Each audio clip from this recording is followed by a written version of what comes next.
Hello and welcome to Overdrive. Hyundai unveiled their new micro SUV EV, the Inster, a few days back, and it has taken the auto world by storm. It is the EV iteration of the Korea-only micro SUV Casper, and it is the smallest EV from Hyundai till date. It will release first in Korea and then in the global markets, and it's expected to hit the Indian markets next year. So we took the liberty to make a quick spec comparison with its immediate rival in the electric SUV space.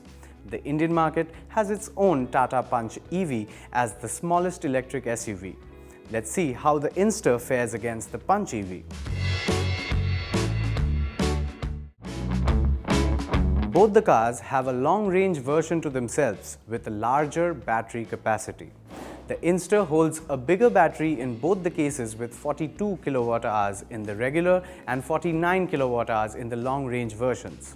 Hence beats the Punch EV big time with its 25 kWh in the regular and 35 kWh in the long-range vehicle. In terms of power, the Inster leads with 97 PS, whereas the Punch churns out 80 PS. However, the case is just the opposite in the long-range versions of both the vehicles.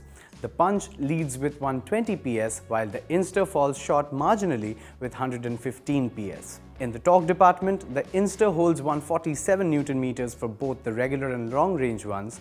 The regular version of the Punch might fall short with 114 Nm, but it makes up with the long-range version, which holds a whopping 190 Nm.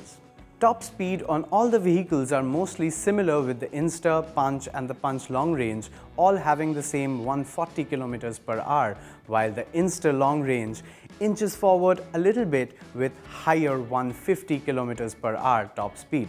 This was performance. Let's see dimensions now. The Punch is visibly larger and obviously leads in the length, width and height department against the Inster. However, the Inster leads on the wheelbase by a bit, as this change has been made by Hyundai to their Casper to accommodate more cabin and boot space for the Inster. Here are the values.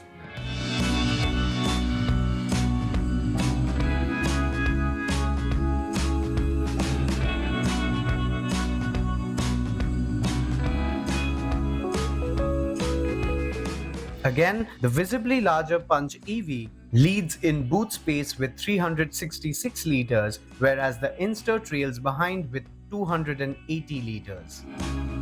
Now, the two most important questions of EVs in general. What's the range like? How fast does it charge?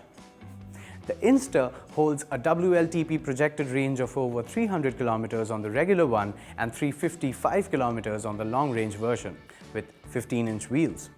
The Punch, on the other hand, has ARAI projected range of 315 km on the regular variant and 421 km on the long-range one. The Inster charges pretty fast, with a 120 kW DC charger which gets it from 10 to 80% in just 30 minutes. It also has 11 kW AC charging, which takes about 4 hours. The long range just takes half an hour more to charge with the AC charger. The Punch, on the other hand, trails behind a little as it holds 50 kW DC fast charging, which gets the vehicle from 10 to 80 in 56 minutes. However, with 7.4 kW AC charging, it takes near about 4 hours to 4.5 hours to 5 hours, half an hour here and there, you see. In terms of pricing, the Inster seems a little bit on the premium side, as it's expected to be priced from 12 lakh onwards ex-showroom, whereas the Punch begins at 10.99 and goes up to 15.49 lakhs. Excited about the Inster? Which other global EV would you like to see on the Indian roads? Let us know in the comments.